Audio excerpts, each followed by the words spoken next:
আমি তোমার বউ, আমি তোমার বাসার কোনো আসবাবপত্র না যে তুমি একটা কর্নারে ফেলে রাখো, দুইটা কথা বলো না কোনোদিন আমার সাথে।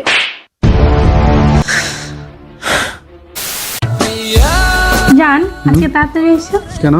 মার্কেটে যাও। একলা যাই, আমার সময় নেই। একটু চেষ্টা করো। আমার ওয়ালেটটা দাও তো কোথায়? জান, একটু সময় বের করো। আমি বলছি না আমার সময় হবে না, একলা যাবা। তুমি একা একা যাইতে পারি না। একা যাওয়া শেখো, একা যাওয়া শেখো। এখানে কেউ নাই আমার সাথে যাওয়ার, একটু আসো। আমি চেষ্টা করো। আমার সময় হবে না বলছি না।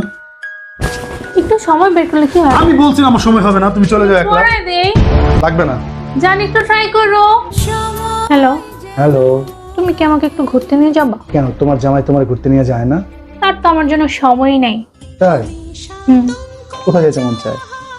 ভাবছিলাম কক্সবাজার যাবো বিয়ের পর। ঘুরতে তো কত জায়গায় মন চায়। তুমি আজকে আমাকে একটু বাইরে নিয়ে যাও। কোথায় যাবা? একটু কাজ আছে, বাইরে আসো 4টায়। আচ্ছা, আসবো, দেখা হবে।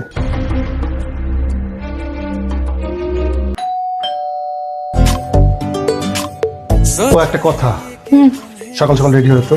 কেন? আমরা কক্সবাজার যাচ্ছি। কক্সবাজার যাচ্ছি? হ্যাঁ। তাহলে এত সুন্দর খবর তুমি গোমরা মুখ করে যা সেটা, যেটা বলছি সেটা শুনবা, সকাল সকাল রেডি হয়ে থাকবা। তুমি কি একটু হাইসা কথা বলতে পারো না? আর শোনা, তোমার জন্য একটা সারপ্রাইজ আছে কালকে। সারপ্রাইজ? কক্সবাজারই তো আমার জন্য অনেক বড় সারপ্রাইজ। একটা হাত দাও। এক কাপ চা নিয়ে আসো। কক্সবাজার যাচ্ছি।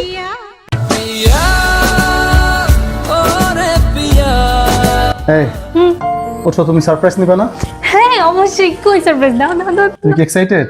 অনেক বেশি। সত্যি? হ্যাঁ। চোখ বন্ধ করো। দাও। এই নাও একটা সারপ্রাইজ। চেক কিসের? 10 লাখ টাকার চেক। 10 লাখ টাকা কি করবো আমি? তোমার আমার কাবির নামা কত ছিল? 10 লাখ? হ্যাঁ, আর এই যে নাও সেকেন্ড সারপ্রাইজ। শোনো, তুমি ভালো থেকো, ঠিক আছে? ডিভোর্স পেপার কেন? আশ্চর্য বিষয়। তুমি জানো না কি জানো ডিভোর্স পেপার? না তো। হ্যাঁ, তুমি জানো না? ঢং করতেছো। এই তাকাও আমার এই, দিকে। তুমি ডিভোর্স পেপার? তুমি কি পাগল হয়ে গেছো? আমি পাগল হই নাই। তুমি কি বুঝতে পারতেছো না এসব মানে কি? হ্যাঁ, তুমি যে দিনের পর দিন আমার সাথে চিট করছো, তুমি কি সেটা ভুলে গেছো? কে তোমার সাথে চিট করছে? তুমি আমার সাথে চিট করছো, চিট করো নাই? এটা কি? Hello, hello.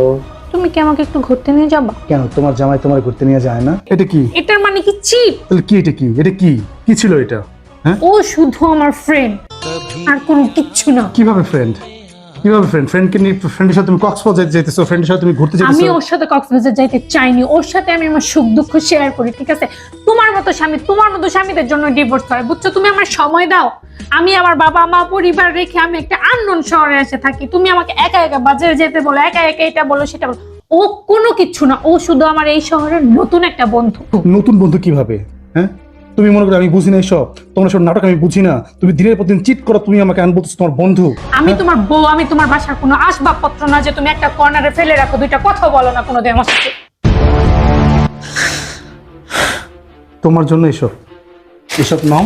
আর এই রুমটা বুক করছি আমি তোমার জন্য, আর তুমি যার সাথে কক্সবাজার আসতে চাইছিলা তার জন্য, বুঝতে পারছো? এই নাও। কারণ তুমি হ্যাপি থাকো, আমি সেটাই চাই। আমি চাই না যে আমার কারণে তোমার কোনো কষ্ট আসে, তোমার লাইফে কোনো কিছু হোক। কারণ তোমার কারণে আমি কোনো সাফার করি, ঠিক আছে? তুমি ভালো থেকো। আমাদের সমাজে ঠিক এই কারণেই অধিকাংশ ডিভোর্সগুলো হয়ে থাকে, যেখানে স্বামী তার স্ত্রীকে সময় দেয় না, স্ত্রী স্বামীকে সময় দেয় না। কারণ দুজনের সম্পর্কের মাঝখানে সব থেকে মূল্যবান কিন্তু সময়। কারণ আপনি যখন আপনার পার্টনারকে সময় না দিবেন, তখন কিন্তু সে তার অনেক মনের কথা আপনার সাথে শেয়ার করতে পারে। এবং এই কারণে থার্ড পার্টি এসে এন্ট্রি নেয়। তো আপনার স্ত্রীকে, আপনার স্বামীকে সময় দিন এবং ভালোবাসায় দুজন জড়িয়ে যান, এবং দুজনের সম্পর্ক যেন হয় বন্ধুর মতো, আমাদের মতো। सोचा है ये कि तुम्हें रास्ता भुलाए